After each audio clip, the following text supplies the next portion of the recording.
Inclusive নির্বাচন যদি না হয় তাহলে হবে কি, আমেরিকা একটা স্যাংশন ধরিয়ে দেবে। আমেরিকা, ইউরোপ, ব্রিটেন সহ যে বিদেশি রাষ্ট্রগুলো, শক্তিধর রাষ্ট্রগুলো আছে, শক্তিশালী দেশগুলো, তারা কিভাবে নেবে? তারা কি একজনও বলেছে আওয়ামী লীগ ইনক্লুসিভ নির্বাচন ছাড়া ভোট হোক? কেউ একজন বলেছে? সবাই একটা কথাই বলেছে, ইনক্লুসিভ নির্বাচন হতে হবে। আমি জাল ফেললাম, জি, জাল একটা ছেদা আছে, সেখান থেকে আমি গলে মাছটা বেরিয়ে গেল, কিন্তু পুকুর থেকে তো আর পালাতে পারবে না। পরের বার জাল যখন ফেলবে 2-3 বারে, তখন ধরা পড়বে।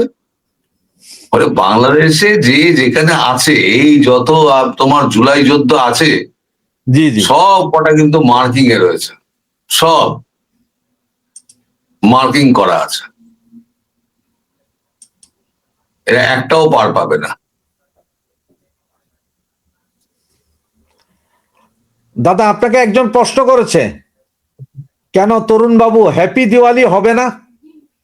হবে, হ্যাপি দিওয়ালি হবে, বলুন তো, এর মধ্যে হবে না, নির্বাচনের আগে হবে না।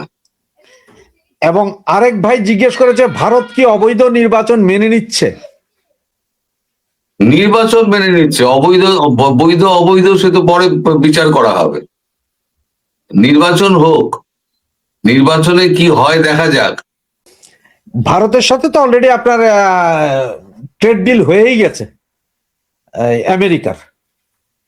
তো এই ট্রেড ডিলের কারণে কি বাংলাদেশের কোনো ক্ষতি হতে পারে কিনা দাদা? ব্যাপকভাবে ক্ষতি হবে। এই যে ইউনুস লোককে খাইয়ে বেড়াচ্ছে যে আমাদের এই যে গোপন চুক্তিটা হলো, এই চুক্তির মাধ্যমে আমাদের মানে এই ট্যারিফটা 15% নেমে আসবে। ধরুন একটা বড় দেশের সঙ্গে তুমি কত পাল্লা দেবে? তোমার বাংলাদেশের কি আছে বলো? না খনিজ কোনো পদার্থ আছে, না রেয়ার আর্থ মিনারেল রয়েছে, যা আছে শুধু ইলিশ মাছ। কত ধান উৎপন্ন হয় তোমাদের, যা দিয়ে তোমার বাংলাদেশের পুরো চলবে, 20 কোটি লোকের খাবার চলবে? কত ধান উৎপন্ন হয়? কারণ এ তো নদীমাতৃক দেশ, এখানে তো নদী বেশি, জল বেশি, স্থল তো কম, মানে তুলনামূলক ভাবে। ভারতের যা স্থল জমি আছে, চাষাবাদের জন্য যে জমি আছে, একরের পর একর জমি আছে, সেখানে যে ফসল হয়, আমাদের এত অতিরিক্ত, এত আমরা রপ্তানি করার পরও আমাদের এফসিআই এর গোডাউনে অন্তত 30 মেট্রিক টন কি 40 মেট্রিক টন আমাদের শেষে ওই হাঁসের খাবার, মুরগির খাবার হিসেবে ওই দোকানে বেচে দেওয়া হয়, নষ্ট হয়ে যায় এত দেওয়ার পরেও। দাদা আপনার কি মনে হয় ভারত এই আপনার নির্বাচনের আগে আগে তাদের আকাশ পথ বাংলাদেশের জন্য বন্ধ করতে পারে 2-4 দিনের জন্য? এরকম কি মনে হয় নাকি? আগবাড়িয়ে ভারত কিছু করবে না এখন। না, এই যে যদি এই উপদেষ্টারা ভেগে যাওয়ার পায়তারা করে আর কি। সে তো ভেগে গেলে তাকে তো ভারতীয় এতে এয়ারপোর্টে নামতে হবে। ভেগে যদি যেতে চায় তাহলে তো ভারতীয় এয়ারপোর্ট হয়ে যেতে হবে। সে তো কানেক্টিং ফ্লাইট, ভারত হয়ে ফ্লাইট যেগুলো যায়, কাতার, কুয়েত, মিডল ইস্টের যে ফ্লাইট গুলো আর কি। হ্যাঁ কাতার কুয়েতের ফ্লাইট কি আর তোমার ঢাকা থেকে ডিরেক্ট আছে? হ্যাঁ, ডিরেক্ট আছে, কাতারে যায়, কুয়েতে যায়। হ্যাঁ, তাহলে পরে সেই ফ্লাইটে তাহলে চলে যাবে, সেই ফ্লাইটে চলে যাবে। তাহলে আকাশপথ বন্ধ করবে না ভারত? না, এখনই অ্যাডভান্স কিছু করবে না, কারণ ভারত চাইছে নির্বাচনটা হোক, নির্বাচনে কি হয় দেখা যাক, তারপর যা করার করা যাবে। শোনো, তুমি জাল ছিঁড়ে পালালে, পুকুর ছেড়ে পালাবে কোথায়? মার্কো রুবিওর সাথে শেখ হাসিনার ফোন আলাপ হয়েছে, এর আগেও আমরা আরেকবার বলেছিলাম, তখনও কথা হয়েছে, এবার আবারও কথা হয়েছে। এই যে নো ভোট, নো ভোট, মানে ভোট যেখানে নাই ভোট নাই, যেখানে শেখ হাসিনা, আমাদের জননেত্রী শেখ হাসিনা, সজীব ওয়াজেদ জয় দুইজন ব্যর্থহীন ভাষায় বলছেন যে ভোট কেন্দ্রে কেউ যাবেন না, ভোট বর্জন করুন। এই কথাটা আপনারা যে বলছেন যে আওয়ামী লীগের ক্ষতি করছি, আপনাদের 300 জন এমপি কোথায়?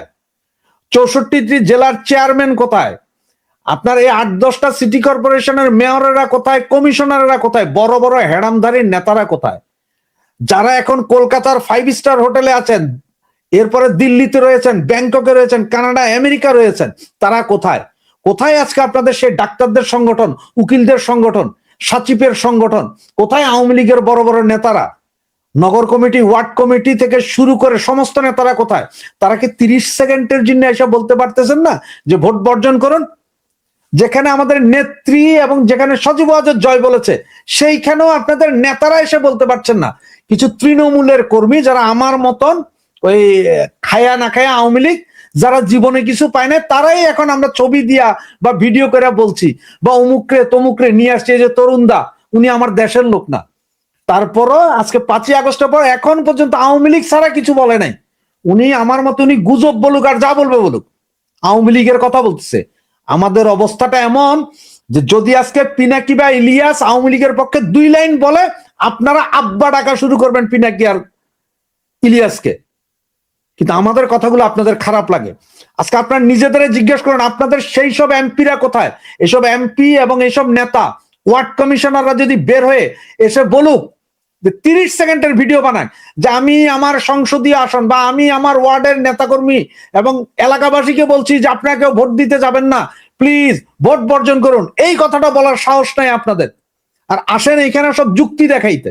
আপনাদের যুক্তি দেখাইতে হলে নিজে নিজে ইউটিউব চ্যানেলগুলো থেকে করেন। আমরা গুজব করি, আপনারা ভালো কথা বলেন, ভিউ ব্যবসা করেন। ভিউ ব্যবসা আমরা করতেছি না, ভিউ ব্যবসা আপনারাই করতেছেন। 12 তারিখ ইলেকশন, এখনো আওয়ামী লীগের কোন নেতা এসে কোন লাইভে বলতে পারলো না কেন? তাদের এমন কি প্রবলেম?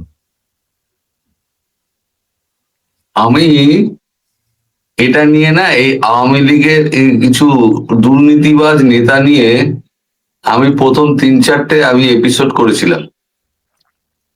করার পর আওয়ামী লীগের কর্মীরাই আমায় লিখতে আরম্ভ করলো, এভাবে আওয়ামী লীগের নির্বাচনের আগে, এই আওয়ামী লীগের দুঃসময়ে আপনি যদি আওয়ামী লীগের বিরুদ্ধে, নেতার বিরুদ্ধে এইভাবে কথা বলতে থাকেন, তাহলে পরে আলটিমেটলি আওয়ামী লীগেরই ক্ষতি হবে, আপনি যেটা চাইছেন তার উল্টো হবে। আমি দেখলাম, আরে ভাই, আমি যাদের জন্য বলছি তারাই যদি বলে যে আমার দরকার নাই বলার এই চোর বাটপার গুলো সম্পর্কে, তাহলে পরে আমি আর বলি কেন? আমি বলা ছেড়ে দিলাম। আমি আমার মতো বলে যাই, যে খবরটুকু পাওয়া যায়। আমি যা যা বলেছি, এই যে গুজব গুজব গুজব গুজব বলে না, আমি যা যা বলেছি এখনো পর্যন্ত একটাও কিন্তু মানে অসত্য প্রমাণিত হয়নি। মানুষ ভুলে যায়। আমি যেমন বলেছিলাম এই ট্রান্সশিপমেন্ট বন্ধ হবে, হয়েছে। আমি বলেছিলাম যে আওয়ামী লীগকে ছাড়া নির্বাচন হবে না, সেই দিকে গেছে।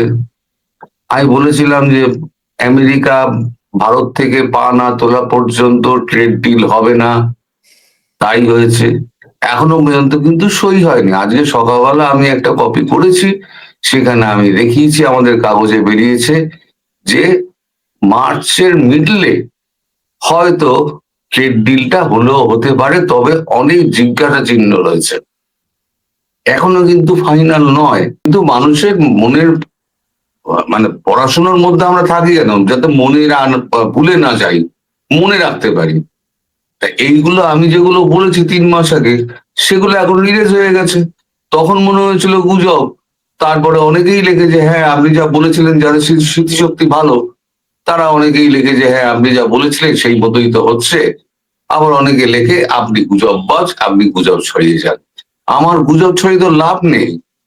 আরে এই যে আপনাদের এখানে আপনারা যে মনে করেন যে আমরা ভিউজ এর জন্য করি, আমাদের ভিউজ দিয়ে কিন্তু আমাদের কোনো কাজ হয় না। আমি একদিন যদি আমি করি, ক্লাস করি, আমি তাতে যা পয়সা পাই, তাতে এই যে আপনারা যে ভিউজ ভিউজ করেন না, তাতে কিন্তু অনেক বেশি টাকা আমি কিন্তু একটা ক্লাস করলে পাই। পাকিস্তান বলেছে ভারতের সাথে খেলবে না, বাংলাদেশ ওয়ার্ল্ড কাপে খেলতে পারছে না, এর জন্য পাকিস্তান ভারতের সাথে খেলবে না। তো না খেললে ভারতের লস কি, বাংলাদেশের লাভ কি?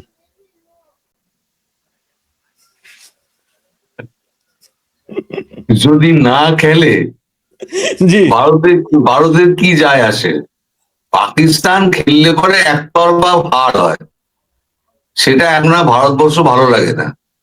কারণ এক সময় পাকিস্তান দলটা সারা বিশ্বে তাপিয়েছে। জাভেদ মিয়াঁদাদ, তারপরে ইমরান খান, ওয়াসিম আকরম, তারপরে ওই দারুণ স্পিডে বল করতো, ওই যে ওই নামটা কি যেন, রাওয়ালপিন্ডি এক্সপ্রেস যাকে বলা হতো। হ্যাঁ হ্যাঁ, নামগুলো তিনি, আসলে আমি নিজেও মুখস্থ নাই এদের নাম। হ্যাঁ তিনি, এইসব বড় বড় ব্যাটসম্যান যারা আছে তারা আর কিন্তু শোয়েব আখতার দুনিয়া কাঁপানো একটা টিম ছিল। তখন বাংলাদেশ পাকিস্তানের মধ্যে না একটা ক্রিকেট বোর্ডে একটা গণতন্ত্র ছিল। এখন তুমি দেখবে ওই এর ভাগ্নে, ওর ভাই, ওর জামাই, মেয়ের হাজবেন্ড, এরা সব ঢুকে যাচ্ছে, আর যারা প্রতিভাবান তারা চান্স পাচ্ছে না।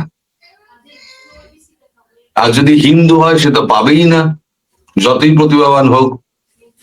তো এইভাবে কি ক্রিকেট চলে? আমাদের দেশ তো মোহাম্মদ আজহারউদ্দিন তো ক্যাপ্টেন হয়েছে, জি পাকিস্তানে ভাবা যায়?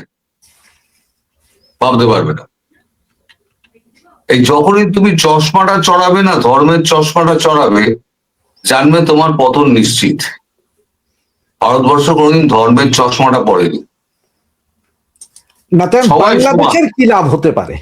পাকিস্তান ইন্ডিয়ার সাথে না খেললে বাংলাদেশের লাভটা কি হবে? বাংলাদেশে ঘোড়ার ডিম হবে, কি হবে? বাংলাদেশ এমনি বাঁশ খেয়েছে, পাকিস্তানও একটা বাঁশ খাবে, সলিডারিটি দেখাতে গিয়ে। তবে আমার বিশ্বাস, তুমি দেখো, আমার বিশ্বাস পাকিস্তান ঠিক ভারতের সঙ্গে খেলবে। যদি না খেলে তাহলে পাকিস্তানে বহু কোটি টাকা লস। পাকিস্তানি যে দর্শক আছে তারা টিভি ভাঙচুর করতে লেগে যাবে, খবর তোমরা পেয়ে যাবে। এই কেউ কিন্তু সন্তুষ্ট নয়। বাংলাদেশ পাকিস্তানের যে প্রাক্তন ক্রিকেটার যারা রয়েছে তারাও কিন্তু সন্তুষ্ট নয়। পাকিস্তানে এই যে মহসিন নাকবি, পাকিস্তান ক্রিকেট বোর্ডের চেয়ারম্যান, সে বেটা তো একটা চোর, সে তো একটা চোর। একটা কি খেলা হয়েছিল, তার যে ট্রফিটা ইন্ডিয়া জিতেছিল, পাকিস্তান ফাইনালে উঠেছিল, যে জিতেছিল এশিয়া কাপ, এশিয়া কাপ। জি জি ভারতের ট্রফিটা রাখা ছিল, ও চোরটা ব্যাগের মধ্যে ঢুকিয়ে দিয়েছে, ঢুকিয়ে চালান করে দিচ্ছিল। ধরা পড়ে গেছে। কিভাবে ধরা পড়েছে ভগবান জানে, ধরা পড়ে গেছে। তার থেকে নাম হয়ে গেছে মহসিন নাকবি চোর। এই তো হচ্ছে ন্যাশনাল চরিত্র। তাদের নিয়ে কথা যত কম বলা যায় তত ভালো, ততই ভালো। এই ভারত আর এই বাংলাদেশ, এই পাকিস্তান এবং বাংলাদেশ, এই দুটি রাষ্ট্র ওই মুদ্রার এপিঠ আর ওপিঠ, একই মুদ্রার এপিঠ ওপিঠ। এবার তুমি এটাকে নিয়ে যেভাবেই ব্যাখ্যা করো, তুমি ব্যাখ্যা করতে পারো। ধন্যবাদ দাদা আপনাকে, ধন্যবাদ সুপ্রিয় দর্শক শ্রোতা মন্ডলী, আপনারা এতক্ষণ আমাদের কথাগুলো শুনছিলেন।